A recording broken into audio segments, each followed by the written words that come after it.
La década de los 80 empezó con la promesa de renovación cuando el nuevo presidente de los Estados Unidos tomó el cargo. Preserve, protect, and defend the Constitution of the United States. the Constitution of the United States. Y 52 norteamericanos regresaron a casa después de 14 meses de cautiverio. Esta sensación de esperanza pronto sería sacudida por un sorprendente atentado a Ronald Reagan.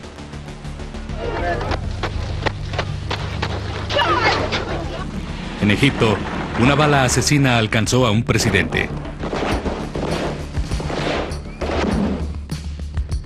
La década también vio una serie de desastres mortales, algunos tramados por terroristas y otros no. Algunos sacudieron hasta la médula al país, mientras otros, como el accidente nuclear de Chernobyl, agitaría al mundo. En Tiananmen Square, la década vería aplastar un sueño de libertad.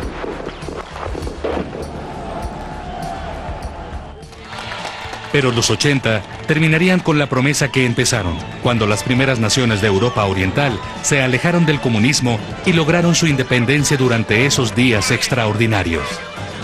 Testigo de la historia, 1980-1989. Enero 20 de 1981. Irán libera a los rehenes americanos. Place your left hand on the Bible and raise your right hand and repeat after me. 20 de enero de 1981. Mientras Ronald Reagan juraba como el nuevo presidente de los Estados Unidos, los 52 norteamericanos que habían sido prisioneros políticos en Irán fueron liberados tras 444 días de cautiverio.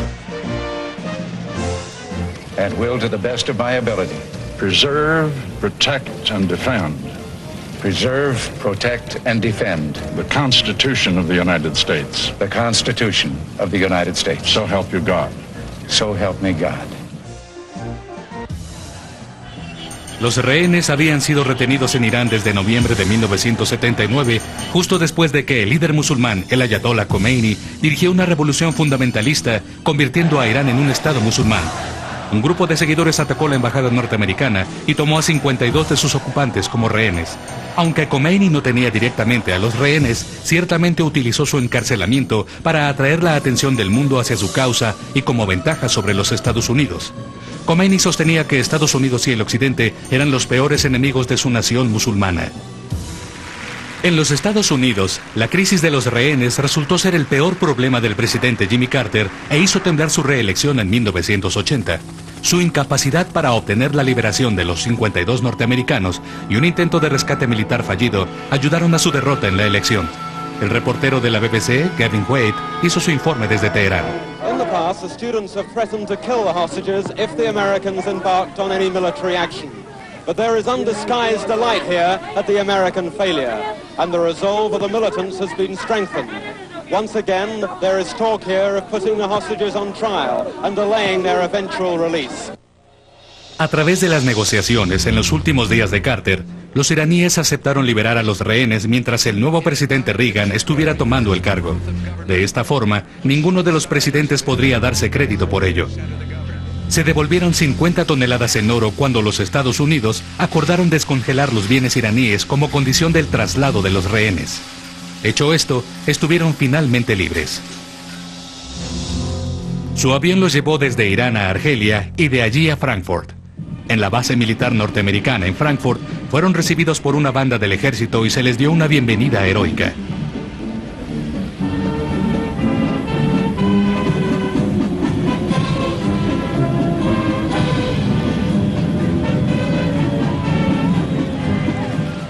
Finalmente, abordaron un último avión para su viaje a casa. Después de 444 días de pesadilla, estos hombres y mujeres pronto estarían en suelo norteamericano y se reunirían con sus seres queridos.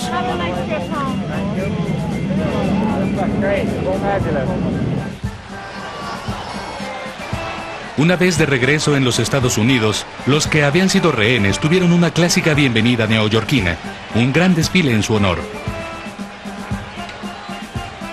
La celebración fue planeada por el franco alcalde de la ciudad de Nueva York, Ed Koch. Cuando el Departamento de Estado trató de convencer al alcalde de no hacer el desfile, este respondió que habría desfile aunque solo asistiera uno de los rehenes liberados. El neoyorquino Barry Rosen estaría allí y otros 21 fueron al desfile. Decenas de miles salieron a pesar del frío a darle la bienvenida a los ex rehenes. El drama de la crisis de los rehenes norteamericanos no solo hizo venir abajo a una presidencia, sino mantuvo a todo un país como rehén. El 20 de enero de 1981, más de 52 norteamericanos obtuvieron su libertad.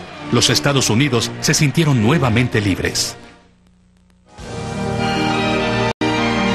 Marzo 30 de 1981. Atentado contra Reagan. 30 de marzo de 1981. Se escuchan balazos en Washington, D.C., cuando el presidente Ronald Reagan se vuelve el objetivo de un asesino en potencia. Reagan había estado en el cargo por 2 meses cuando le dispararon al salir de un hotel tras una conferencia. Irónicamente, el discurso de Reagan era acerca del papel del gobierno en la protección de la sociedad. Government's first duty is to protect the people, not run their lives. What have been some of the results of this straying from basic principles? Well, for one, violent crime has surged 10%, making neighborhood streets unsafe and families fearful in their homes. Los presidentes a menudo tenían discursos en el Washington Hilton y normalmente utilizaban la entrada lateral porque era más fácil de vigilar. A las 2:25 de la tarde, Reagan se retiró del podio y salió del edificio.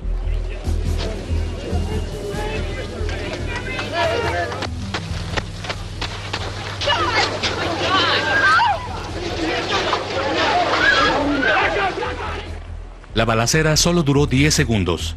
Reagan recibió un balazo en el pecho. El secretario de prensa de la presidencia, James Brady, el oficial de la policía de Washington, D.C., Delahan, y el agente del servicio secreto McCarthy también fueron heridos.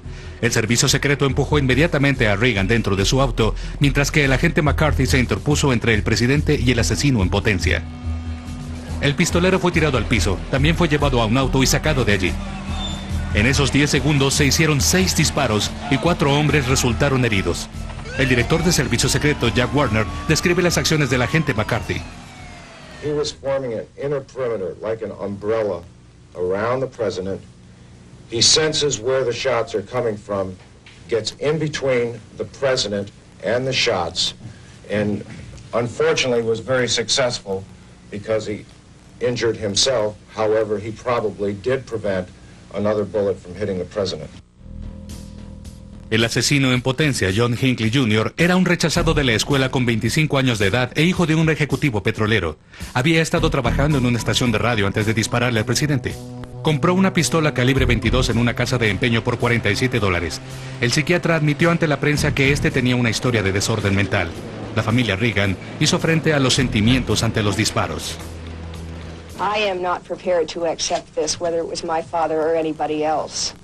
I have seen throughout the day the reaction of other members of the family. Mine is fury and rage and anger, and that in this country, this kind of garbage still goes on, and it is not going to happen to this president.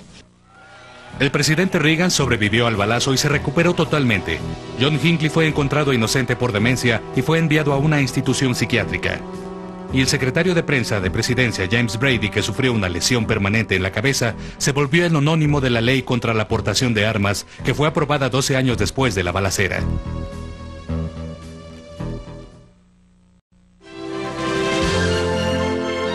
Julio 29 de 1981.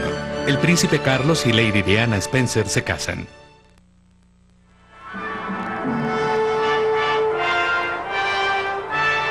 ...29 de julio de 1981... Toda la atención estaba sobre Londres debido a la boda de la década. El príncipe Carlos, de 32 años, se casaba con Lady Diana Spencer, de 20.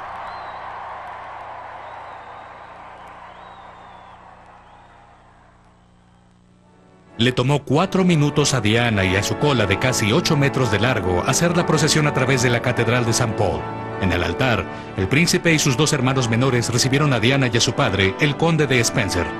Charles utilizaba el uniforme de gala de comandante naval. La boda real fue celebrada por el arzobispo de Canterbury. I, Diana Francis. I, Diana Francis. Take thee, Charles Philip Arthur George. Take thee, Philip Charles Arthur George. To my wedded husband. To my wedded husband. La familia real y 2.500 invitados estuvieron allí para disfrutar el espectáculo. El príncipe Carlos era el hijo mayor de la reina Isabel II y el heredero al trono de Gran Bretaña. Su boda de cuento de hadas con Lady Diana Spencer, quien alguna vez fuera maestra de jardín de niños, capturó la imaginación de los románticos de todo el mundo. Este casamiento centró la atención del mundo en la última gran monarquía de Europa. Salieron de la iglesia con los vítores de decenas de miles de admiradores que los esperaban y habían escuchado la ceremonia a través de altavoces. 500 millones de personas en todo el mundo vieron el evento en vivo a través de la televisión. Diana era ahora la princesa de Gales. Provenía de una buena familia con su propio linaje real que se remontaba al primer duque de Marlborough. Este día parecía como si toda la Gran Bretaña y el Commonwealth celebraba su transformación de una joven relativamente desconocida en la esposa del futuro rey. El mismo carruaje tirado con caballos que llevó a la reina Isabel II, madre del príncipe Carlos, el día de su boda 34 años antes, llevaba ahora al príncipe y su esposa al Palacio de Buckingham. La ovación se incrementó cuando se acercaban a las puertas de palacio.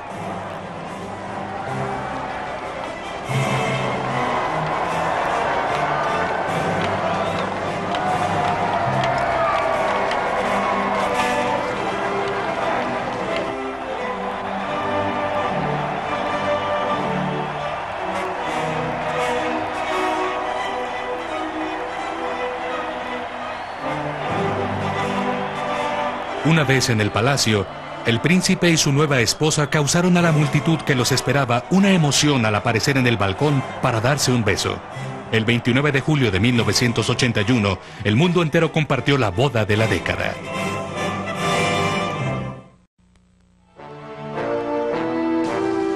Octubre 6 de 1981. Anwar el Sadat es asesinado. El 6 de octubre de 1981 sacudió al mundo cuando Anwar el Sadat, presidente de Egipto, fue asesinado por miembros de sus propias fuerzas armadas. Sadat, quien recientemente había hecho la paz con Israel, estaba en un desfile militar para conmemorar el ataque de Yom Kippur de 1973 contra Israel. La revista incluía un despliegue de tropas, armamento y vuelo de aviones egipcios.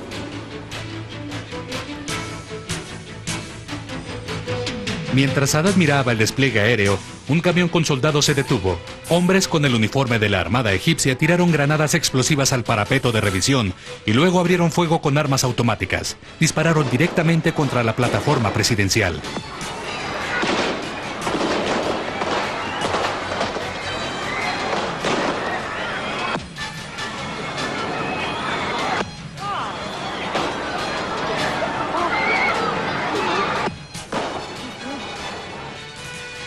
Las fuerzas de seguridad de Sadat devolvieron el fuego, pero el ataque fue tan rápido que la respuesta fue demasiado tarde. 11 personas murieron y 38 resultaron heridas. Sadat, mortalmente herido, fue llevado a recibir ayuda médica, mientras los guardias se llevaban al vicepresidente Hosni Mubarak sin herida alguna de la escena. Sadat murió poco después del ataque. Otros funcionarios egipcios y embajadores extranjeros fueron puestos dentro de vehículos del gobierno y llevados a lugares seguros. Las tropas de la Guardia Presidencial se acercaron al centro del revuelo. Nadie estaba exactamente seguro de cómo o por qué había tenido lugar este ataque. En el centro de la confusión, la gente corría en todas direcciones, mientras que el ejército trataba de tomar el control. Algunos de los asesinos escaparon en medio del caos. Cuando uno de los asesinos fue capturado, los soldados tenían que luchar contra la gente que quería matar al hombre arrestado. Los oficiales informaron que 3 de los conspiradores fueron asesinados durante el ataque y 3 fueron aprehendidos. Posteriormente arrestaron a más cómplices. Se determinó que el ataque era obra de un grupo de fundamentalistas musulmanes dentro del ejército. Estaban descontentos por el tratado de paz de Sadat con Israel y las recientes represalias contra religiosos extremistas. La noticia del asesinato de Sadat fue recibida con mucho dolor. El futuro de la paz en Medio Oriente que Sadat había ayudado a forjar ahora estaba incierto. El pacto que Sadat hiciera con el primer ministro israelí Menachem Begin, con la intervención del presidente de los Estados Unidos, quedaría irresuelto. Los dos acuerdos, la devolución a Egipto de los territorios ocupados por Israel y el fin de todas las hostilidades entre ambos países, estaba en duda. El presidente Reagan mandó a los anteriores presidentes Nixon, Ford y Carter como enviados personales al funeral de Sadat. Esta muerte sacudió al mundo, pero su compromiso con la paz entre Egipto e Israel fue reafirmada y se expandió con su sucesor Hosni Mubarak. Una bala asesina pudo haber terminado con la vida de Anwar el-Sadat, pero no pudo acabar con el sueño de paz en el Medio Oriente.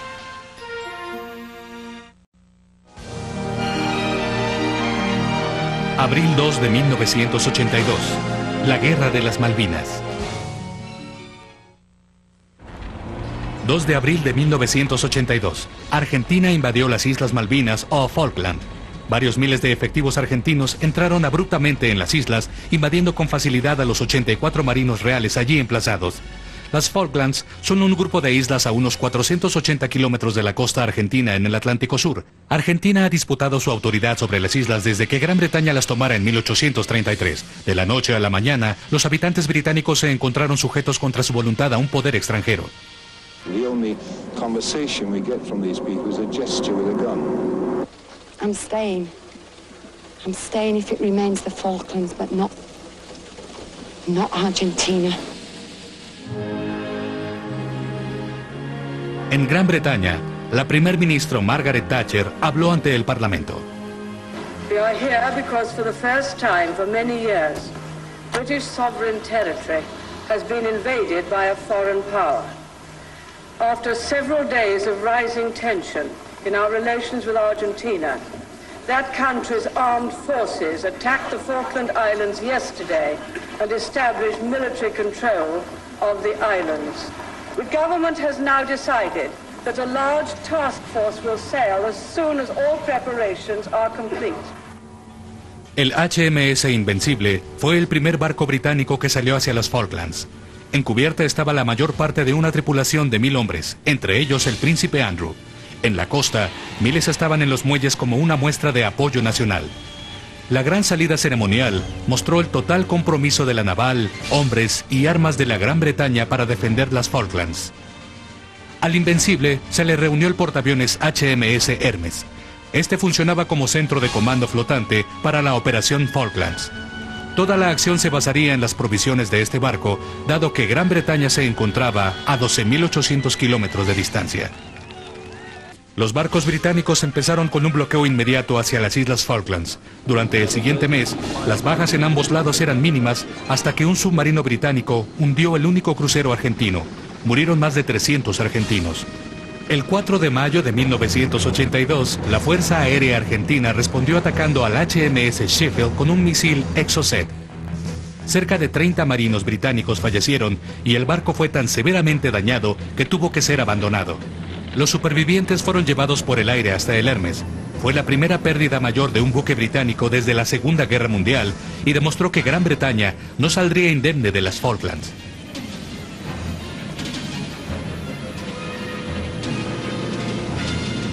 El 21 de mayo, las tropas británicas abordaron embarcaciones para viajar a las islas. La invasión de las Falklands estaba en marcha. Era un calmado día claro en el mar, así que la Fuerza Aérea Británica tenía que mantener a los aviones argentinos lejos del barco de combate. 5.000 marinos partieron hacia la costa. Al desembarcar y establecer posiciones, los aviones argentinos penetraron atacando con éxito a la Armada Británica. Ambas partes tuvieron bajas. Muchos aviones argentinos fueron derribados y el HMS Antelope británico recibió 2 impactos de misiles lanzados desde tierra. Al caer la noche, el Antelope explotó y se incendió. Otro barco británico se perdía.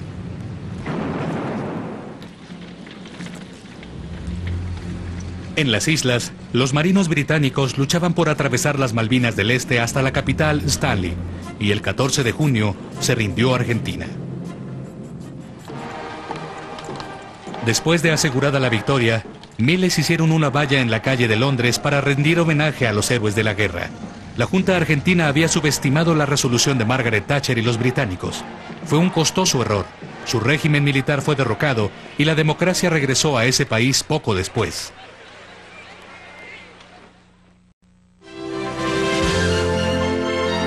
Junio 13 de 1983. El Pioneer 10 deja el sistema solar. 13 de junio de 1983. El Pioneer 10, una nave espacial sin tripulación, fue lanzada por la NASA el 2 de marzo de 1972, volviéndose el primer objeto hecho por el hombre que deja el sistema solar. Se inició el viaje en el aire sobre Kitty Hawk, Carolina del Norte, cuando los hermanos Wright hicieron el primer vuelo del hombre que dio lugar a la exploración física de los humanos en el espacio interestelar. El Pioneer 10 fue la primera de una serie de naves sin tripulación diseñadas para recolectar datos de más allá del sistema solar. Al viajar a una velocidad superior a los 51.200 km por hora hacia Júpiter, el Pioneer se volvió el objeto más rápido hecho por el hombre que dejara la Tierra. 21 meses después, el Pioneer estaba volando a 129.600 km sobre Júpiter con una velocidad superior a los 131.200 km por hora debido a la gravedad del planeta gigante. La nave enviaba valiosa información acerca de Júpiter a los ansiosos científicos en la Tierra. El Pioneer 10 llegó al sistema solar exterior tras pasar Júpiter, en donde reunió información acerca del viento solar y los rayos cósmicos. La información reunida por la sonda y enviada a la Tierra a través de señales de radio a la velocidad de la luz ahora tomaba horas en llegar a los científicos de la NASA. El Pioneer 10 fue seguido por el Pioneer 11, que fuera lanzado el 5 de abril de 1973. Aunque menos llamativas que las exploraciones tripuladas al espacio exterior de la NASA, las naves sin tripulación normalmente son menos caras, más versátiles y ciertamente menos peligrosas.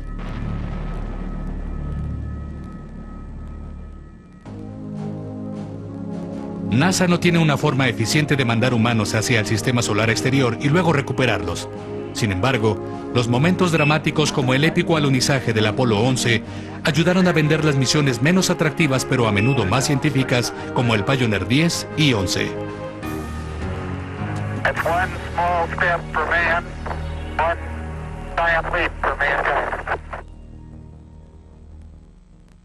En 1977, la NASA lanzó otras dos naves sin tripulación.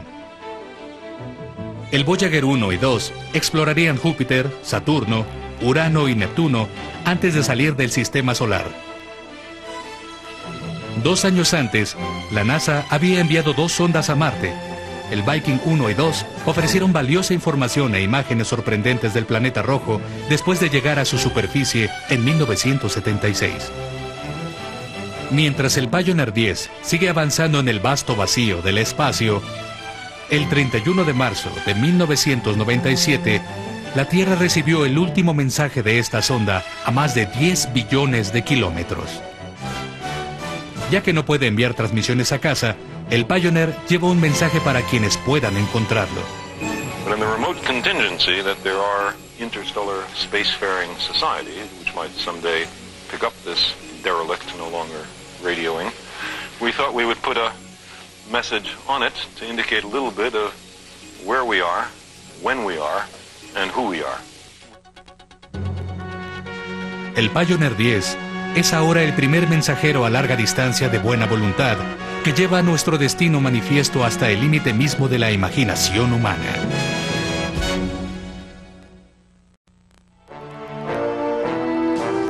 Septiembre 1 de 1983. La URSS abre fuego contra un 747 de Korean Airlines. 1 de septiembre de 1983. Un avión 747 coreano es derribado por 2 aviones caza soviéticos. Los restos del jet cayeron al mar. Los 269 pasajeros murieron. El vuelo 007 de Korean Airlines accidentalmente había cruzado el espacio aéreo soviético en la costa de la isla Sakhalin. El avión que se dirigía a Seúl había hecho contacto con los controladores japoneses de tráfico aéreo justo 11 minutos antes de desaparecer del radar. La aeronave había solicitado por radio a Tokio un cambio de altitud de rutina. En ese momento ya se encontraba dentro del espacio aéreo soviético y estaba siendo seguido por 2 aviones caza. Pero los japoneses nunca informaron de este hecho al avión. Los soviéticos declararon que el jet coreano jamás se identificó y estaba en una misión de espionaje para los Estados Unidos. No es poco común que los aviones comerciales atraviesen sin darse cuenta el espacio aéreo equivocado, pero el ser derribado por tal error no tenía precedentes y resultaba terrible. El presidente Reagan reprodujo una grabación del ataque de los pilotos soviéticos para el pueblo norteamericano. Here's a brief segment of the tape, which we're going to play in its entirety for the United Nations Security Council tomorrow.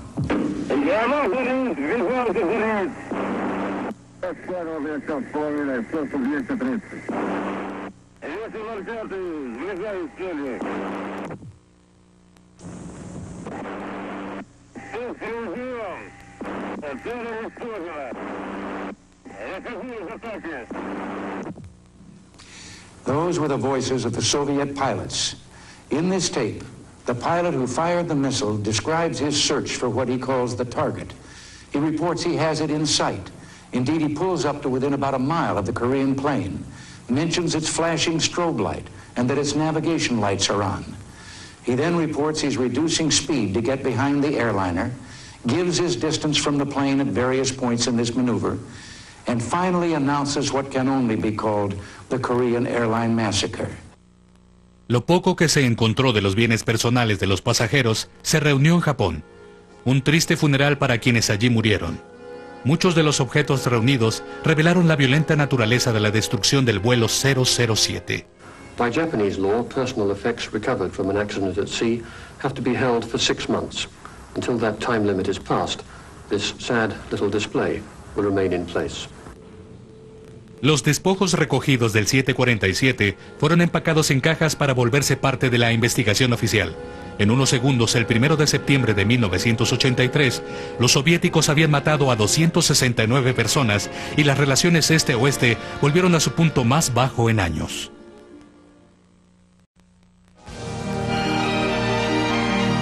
Abril 24 de 1984. El SIDA es identificado por los científicos. 24 de abril de 1984.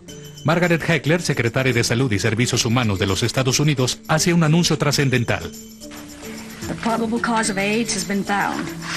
We now have a blood test, which we hope can be widely available within about 6 months. Los científicos investigadores habían identificado el virus que causaba el SIDA, una epidemia que estaba arrasando con el país y especialmente con la comunidad homosexual. 3 años antes, se informó que un grupo de pacientes en Los Ángeles y Nueva York, la mayoría de ellos homosexuales, estaba padeciendo una neumonía parasitaria. El movimiento de liberación homosexual luchó por evitar la percepción del público que el estilo de vida en la búsqueda del placer era culpable de esta enfermedad fatal. En 1982, el Centro de Control de Enfermedades nombró SIDA a la enfermedad Síndrome de Inmunodeficiencia Adquirida, una condición que tiene lugar cuando el sistema inmune del cuerpo es atacado y deja vulnerable al paciente ante las infecciones. Este centro registró un alarmante incremento en la incidencia del SIDA en Estados Unidos y Europa, y nuevos informes de víctimas en África y otros países del tercer mundo. Los casos entre heterosexuales, hemofílicos y usuarios de drogas intravenosas empezaron a aparecer y los investigadores dedujeron que un virus que se transmitía a través de los productos de la sangre podría ser la explicación de la rápida propagación del SIDA. El público reaccionó con cautela debido a la falta de información. Muchos pensaban que podían contraer el SIDA por el saludo u otros contactos casuales. El doctor Robert Gallo, del Instituto Nacional de Cáncer, empezó a investigar el SIDA y, tomando los hallazgos cruciales del Instituto Pasteur de París, identificó al virus culpable en 1984. VIH, virus de inmunodeficiencia humana. La prueba de sangre de anticuerpos estuvo disponible al año siguiente. Los doctores advirtieron que el VIH podría ser transmitido tanto a través del semen como de la sangre, y las agencias hicieron agresivas campañas dirigidas a la juventud para practicar el sexo seguro. En 1988, los activistas desplegaron colchas sobre la plaza del Capitolio en los Estados Unidos, mostrando los nombres de las víctimas del SIDA. Los nuevos medicamentos como el AZT ayudaron a alentar la función del virus una vez que había atacado, pero no lo quitaba. Para mediados de los 90, las fuentes estimaron que 20 millones de personas en todo el mundo estaban infectadas por el VIH. Aunque la causa fue nombrada aquel día en 1984, aún no se encuentra cura. El SIDA sigue siendo la mayor plaga del siglo XX.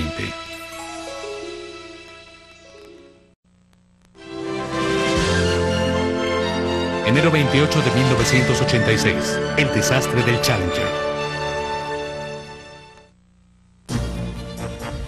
El 28 de enero de 1986 era un día de grandes promesas para la NASA, pues esperaba otro lanzamiento exitoso para los Estados Unidos del transbordador espacial Challenger. 3, 2, 1, and liftoff.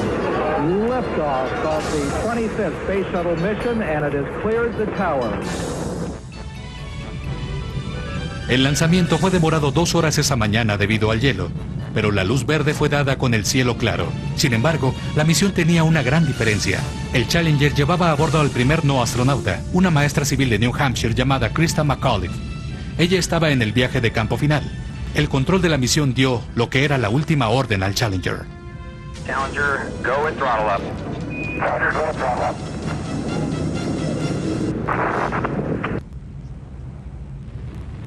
El Challenger se convirtió en una enorme esfera de fuego. Algo había salido mal, terriblemente mal. Mientras las familias de los astronautas y millones de personas por televisión miraban la explosión, la gente empezó a darse cuenta de lo que sucedía. 1 minuto y 13 segundos después del despegue, el transbordador explotó destruyendo la nave y matando a 7 personas a bordo. Los restos del Challenger cayeron a tierra haciendo espirales. Sus 2 propulsores sólidos volaron sin dirección. En todo el país había solo confusión y una terrible sensación de pérdida. The crew of the Space Shuttle Challenger honored us for the manner in which they lived their lives. We will never forget them, nor the last time we saw them this morning, as they prepared for their journey and waved goodbye. El presidente trató de consolar a la nación y a los niños de las escuelas que habían prestado una atención especial a esta misión. I know it's hard to understand, but sometimes painful things like this happen. It's all part of the process of exploration and discovery. It's all part of taking a chance and expanding man's horizons. The future doesn't belong to the faint-hearted. It belongs to the brave. The Challenger crew was pulling us into the future, and we'll continue to follow them. La historia fue diferente en el primer lanzamiento de un transbordador en abril de 1981. Ese día la misión completa había sido perfecta, desde el despegue del transbordador Columbia en el Centro Espacial Kennedy en Florida hasta su aterrizaje en el lecho en un lago seco en California. Inicialmente la NASA estaba insegura acerca de lo que había hecho explotar al Challenger. Quite frankly, I have not heard of any significant anomalies during that period of time. Like I said, my inputs as of now indicate that the flight was normal up until that point in time. Las partes dispersas del Challenger fueron recogidas en la costa de Florida con la esperanza de que ofrecieran claves acerca de la destrucción de la nave. They have recovered dozens of pieces. The largest piece recovered is 12 feet by 4 feet. Y mientras la NASA seguía investigando lo sucedido, la nación y el mundo lamentaba la pérdida de 7 astronautas.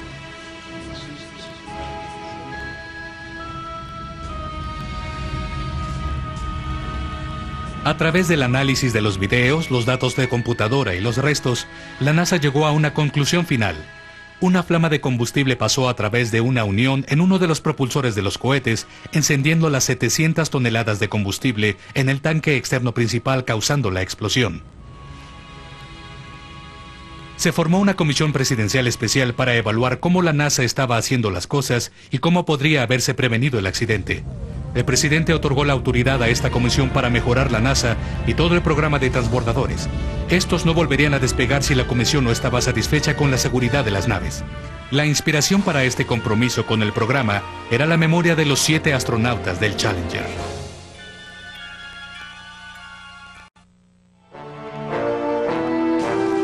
Abril 26 de 1986, el desastre nuclear de Chernobyl.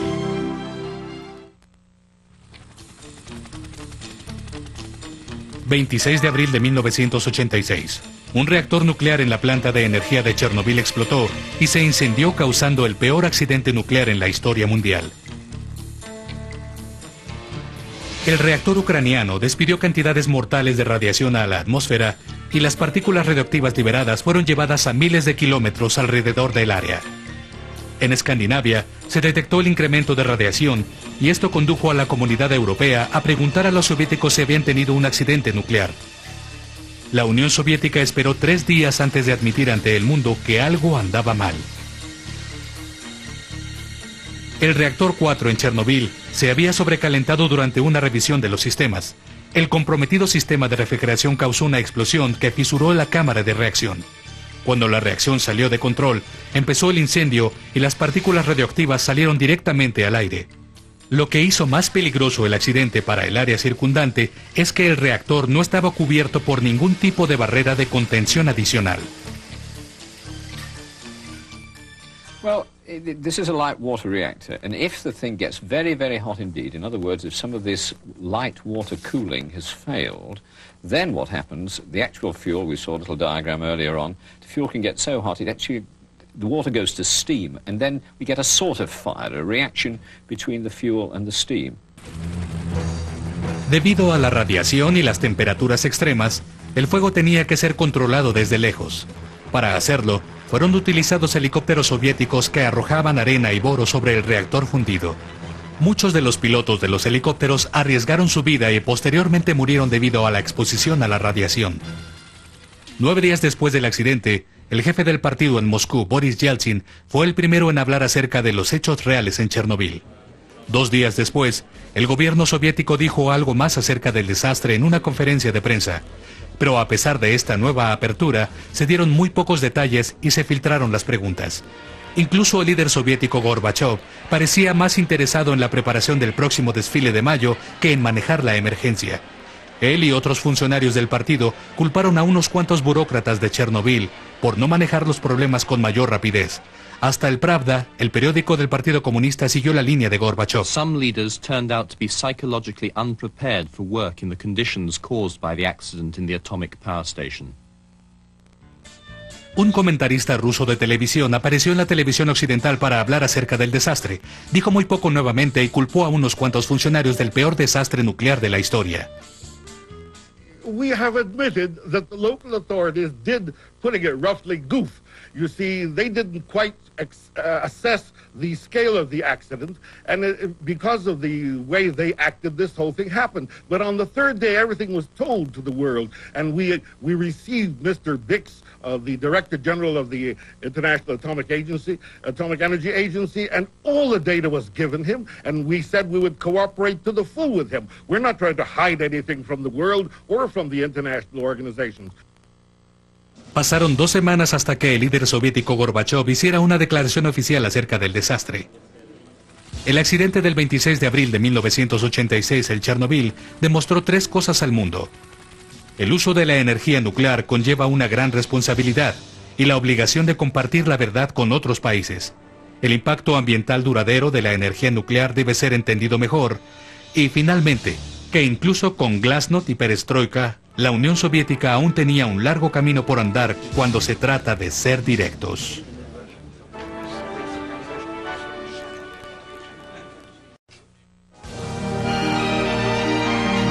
Diciembre 21 de 1988, el desastre de Lockerbie.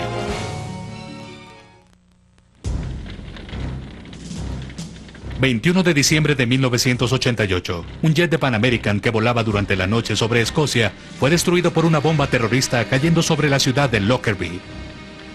Los habitantes dijeron que escucharon un rugido como de un tren express... y luego parecía una lluvia de fuego. We thought it was an earthquake at first, didn't we? Didn't know what it was, and then we rushed outside and just all this debris coming down. El 747 con destino a Nueva York acababa de despegar de Londres. Estaba lleno de combustible con 259 pasajeros a bordo. La explosión tuvo lugar a 9.300 metros de altitud, creando una bola de fuego de 90 metros que cubrió la ciudad con los restos ardientes. Los equipos de emergencia trabajaron en la oscuridad tratando de ayudar a heridos y muertos. No solo se había destruido el avión, también la silenciosa ciudad escocesa estaba casi en ruinas.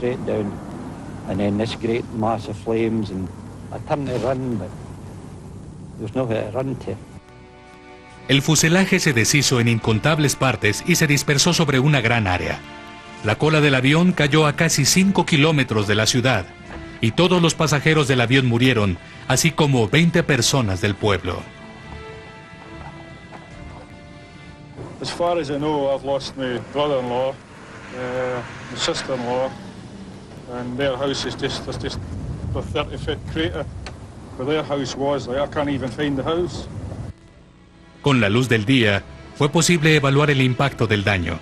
Los expertos en aviación determinaron a partir de la total destrucción que el vuelo 103 de Pan Am había sido víctima de una explosión en pleno vuelo, probablemente debido a una bomba. Desde arriba, la destrucción tuvo una nueva magnitud. Los techos de las casas estaban deshechos, el choque de las partes hizo grandes cráteres y aplastó manzanas enteras. La primer ministra británica, Margaret Thatcher, fue a Lockerbie para evaluar el daño y apoyar a los supervivientes. One has never seen or ever thought to see anything like it, and I don't think anyone else has either. I went to the other site where obviously a lot of the petrol contained in the wing exploded, and the other site with the many houses that were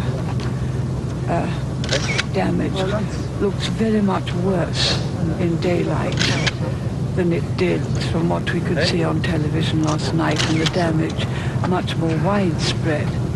And again, it is beyond anything in one's experience. Al segundo día, los trabajadores de emergencia hicieron una lista de la gente del pueblo que había sobrevivido. Era imposible saber quién había muerto, solo quién faltaba. Al investigar el desastre, se hallaron respuestas. La destrucción del jet de Lockerbie fue causada por una bomba terrorista. A través del análisis con alta tecnología y la investigación de los expertos, la bomba fue vinculada a facciones militantes en Libia.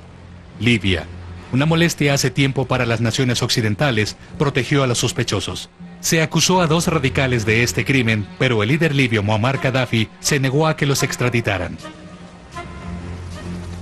El desastre de Lockerbie motivó a las principales naciones del mundo a incrementar la seguridad en aeropuertos y vuelos.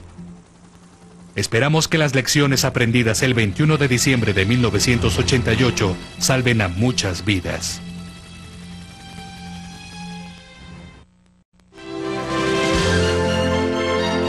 Junio 4 de 1989. Masacre en la plaza Tiananmen.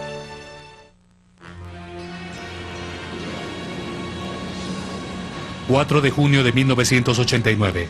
Por orden del gobierno chino, el ejército entró en la plaza Tiananmen en Beijing para acallar una protesta antigubernamental que llevaba 6 semanas. Con el uso de tanques y armas automáticas, el ejército violentamente dispersó al grupo de estudiantes que protestaba. Los estudiantes universitarios, que alcanzaban miles, habían ocupado la plaza desde mediados de abril. En ese momento construyeron una gigante estatua de yeso que habían llamado la diosa de la democracia. La diosa, inspirada en la Estatua de la Libertad, se había vuelto el símbolo de la protesta estudiantil. Sus peticiones de reformas democráticas en China habían sido desoídas, aunque sí las escuchaban. El viejo liderazgo comunista de línea dura se había cansado de los llamamientos estudiantiles de nuevas libertades. Los líderes no iban a dejar que las protestas de los estudiantes avergonzaran a ellos o al gobierno. Primero ordenaron que el ejército sitiara la plaza. Luego las tropas y tanques del ejército fueron enviados hacia las manifestaciones en pro de la democracia. El ejército retiró a la fuerza a los estudiantes desarmados, matando a cientos, quizá a miles. La reportera de la BBC, Kate Addy, hizo este escalofriante reporte testimonial. From Tiananmen Square, the sound of gunfire sounded like a battle, but it was one-sided. The troops have been firing indiscriminately, but still, there are thousands of people on the streets who will not move back. The bicycle rickshaws scooped up the injured. Others were shunted onto bikes and pedaled to hospital. El número de heridos siguió subiendo. Las ambulancias no podían llegar hasta la plaza. El ejército las hacía regresar. Los heridos tenían que ser llevados a los hospitales por los observadores. After hours of shooting and facing a line of troops, the crowd is still here. They're shouting, "Stop the killing and down with the government." A huge volley of shots just as I left the front line caused panic. The young man in front of me fell dead. I fell over him. 2 others were killed yards away. 2 more people lay wounded on the ground near me. La operación militar en la plaza Tiananmen siguió durante la noche. En la mañana llegaron más tropas a la plaza y retiraron a los estudiantes que quedaban. Resultó obvio que la apertura que había barrido la Unión Soviética aún no llegaba a China.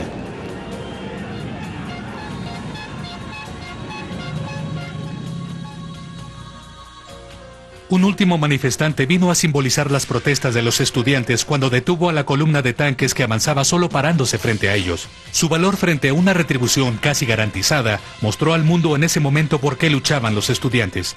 E incluso se trepó al tanque líder esperando persuadir al comandante de dar marcha atrás. Cuando no funcionó, nuevamente se paró frente a la columna.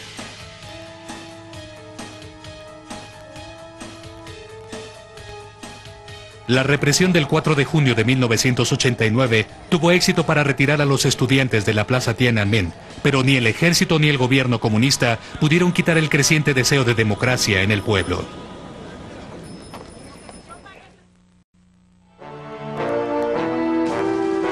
Noviembre 10 de 1989, la caída del muro de Berlín.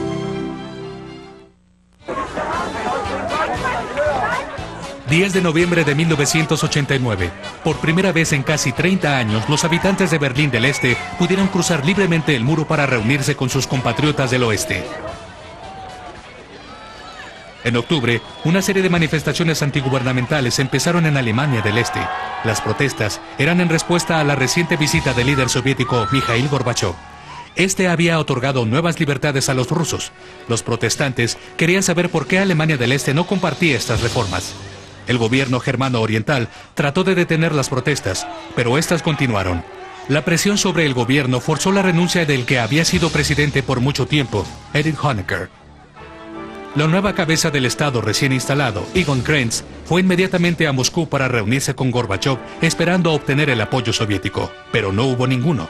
Gorbachov pensaba que era un tema que deberían resolver los alemanes del Este. El movimiento de reforma siguió ganando impulso. Las protestas se volvieron un suceso regular en la mayoría de las grandes ciudades de Alemania del Este. 500.000 marcharon en Leipzig y más de 1 millón en Berlín. La gente hablaba en masa. El gobierno tenía dos opciones para manejar las protestas políticas. Podían acallarlas militarmente o conceder las demandas. En una acción increíble, todo el Politburó renunció. El pueblo había ganado. El presidente comunista siguió gobernando, pero cada día la gente iba tomando más control sobre la dirección del país.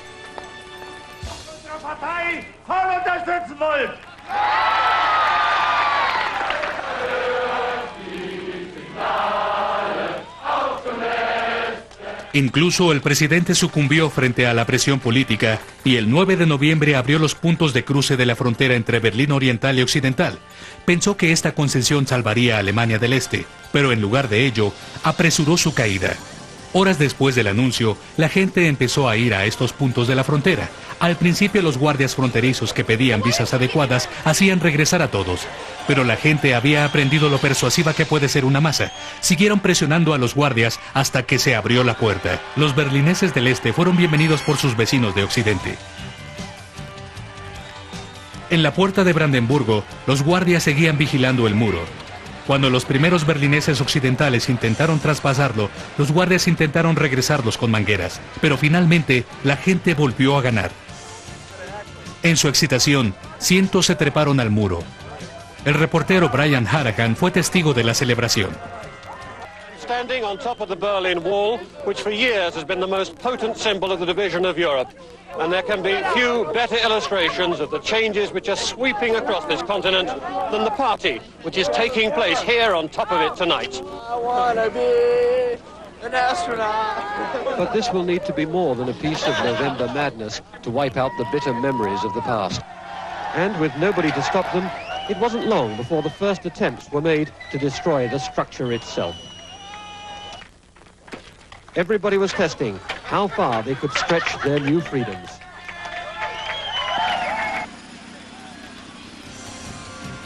En diciembre, Alemania Oriental empezó a destruir el muro mismo. La estructura gigante de concreto que había sido el símbolo del dominio comunista y la división este-oeste se vino abajo. La destrucción del muro se volvería un nuevo símbolo del renacimiento de la libertad que llegaría a toda Europa Oriental y la Unión Soviética.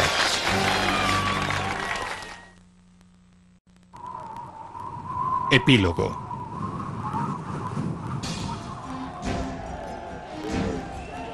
Al llegar al fin de los 80, los comunistas en China lucharon violentamente por mantener el control, aunque en la Unión Soviética se estaba derrumbando. La Guerra Fría había terminado y al iniciar la década de los 90, el mundo sería testigo del quiebre de la que alguna vez fue la poderosa Unión Soviética y un histórico tratado de paz en el Medio Oriente. Pero el descontento en los Estados Unidos conduciría a levantamientos y terrorismo. Los 90 estarían llenos de grandes eventos en todo el mundo.